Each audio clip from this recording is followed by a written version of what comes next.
बांग्लादेश की राजनीति इस वक्त उथल पुथल के दौर से गुजर रही है और ऐसे समय में भारत की भूमिका पर दुनिया की नजरें टिकी हुई है। सवाल उठ रहे हैं, क्या भारत बांग्लादेश की राजनीति में दखल दे रहा है? क्या भारत पूर्व प्रधानमंत्री शेख हसीना को समर्थन दे रहा है?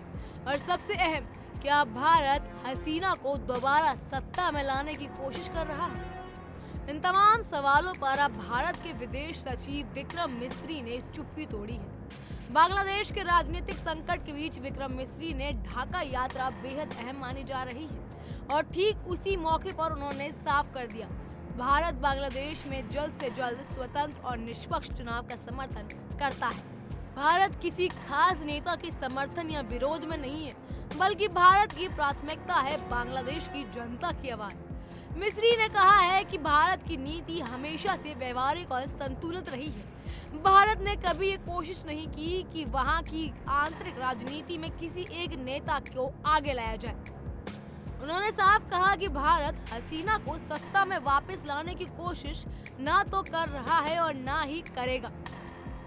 One issue which obviously is important and is being watched not just in the region but globally as well is the next steps in the internal situation in Bangladesh. We have all seen, for instance, the announcements and the statements that have been made with regard to the next elections in Bangladesh.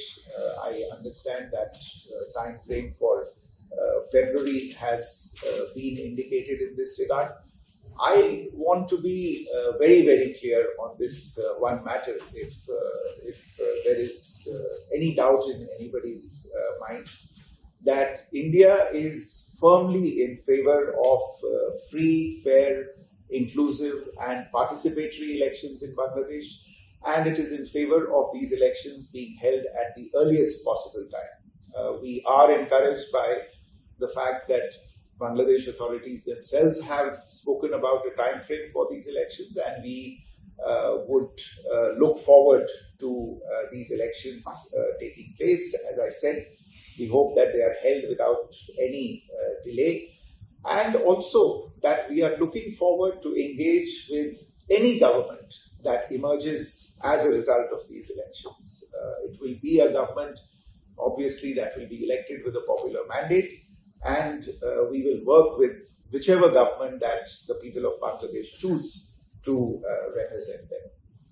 An associated point is that I think if you take a look at the geography of the region as well as our history, it should be clear that we in India have a stake, a very important stake in peace, progress, stability and development in Bangladesh.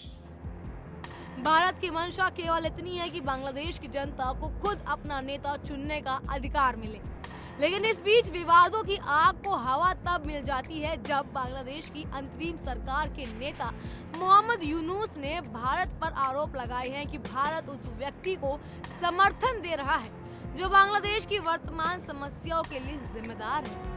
Yunus का इशारा सीधे शेख हसीना की ओर था।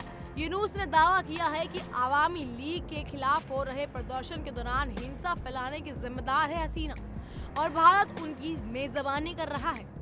इस पर भी भारत का जवाब संयमित और साफ था। विक्रम मिस्री ने कहा कि शेख हसीना से जुड़े मामलों में कानूनी और न्यायिक प्रक्रिया का हिस्सा है, भारत इसमें कोई दखल नहीं देना चाहता है। उन्होंने ये भी बताया कि बांग्लादेश सरकार की ओर से भारत को आधिकारिक रूप से एक रिक्वेस्ट मिली थी कि हसीना को वापस भेजा जाए, लेकिन भारत अब भी उस अनुरोध की समीक्षा कर रहा है और बांग्लादेशी अधिकारियों के साथ लगातार संपर्क में है। बात यही नहीं खत्म होती। बांग्लादेश के भीतर भी ऐसी आवाजें आई हैं कि भारत इस समय ऐसी नाजुक स्थिति में आवामी लीग को समर्थन देकर राजनीतिक संतुलन बिगाड़ सकता है, लेकिन भारत का रुख बेहद कूटनीतिक रहा है। मिस्री ने साफ कहा, भारत किसी भी ऐसे नेता का समर्थन नहीं करेगा जो बांग्लादेश की जनता द्वारा चुना ना गया हो। हमारा साथ केवल जनादेश के साथ है, न कि किसी पार्टी के। भारत और बांग्लादेश के बीच रिश्ते ऐतिहासिक हैं और रणनीतिक भी, लेकिन जब बात राजनीति की आती है तो भारत की जिम्मेदारी और बढ़ जाती है। वो पड़ोसी देश की संप्रभुता का सम्मान करे। यही वजह है कि भारत ने हर कदम सोच समझकर उठाया है। मिस्री ने कहा कि भारत की प्राथमिकता है कि बांग्लादेश में शांति, स्थिरता और लोकतंत्र बना रहे। भारत इस लक्ष्य की दिशा में जो भी सहयोग कर सकता है वो करेगा। आज जब बांग्लादेश में विरोध, अंतरिम सरकार और चुनाव को लेकर अनिश्चितता बनी हुई है, तब भारत ने ये संदेश दिया है कि इस संकट में कोई पक्ष नहीं है, बल्कि लोकतांत्रिक प्रक्रिया का समर्थक है। भारत ने ये भी साफ किया है कि पिछली घटनाओं से भारत बांग्लादेश के बीच कोई भी रुकावट नहीं आई है और भविष्य में भी दोनों देश एक दूसरे के साथ मजबूती से खड़े रहेंगे।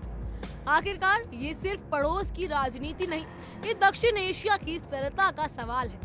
भारत जानता है कि बांग्लादेश में अस्थिरता का असर पूरे क्षेत्र पे पड़ेगा, इसीलिए भारत की रणनीति न सिर्फ सतर्क है बल्कि दूरदर्शी भी है।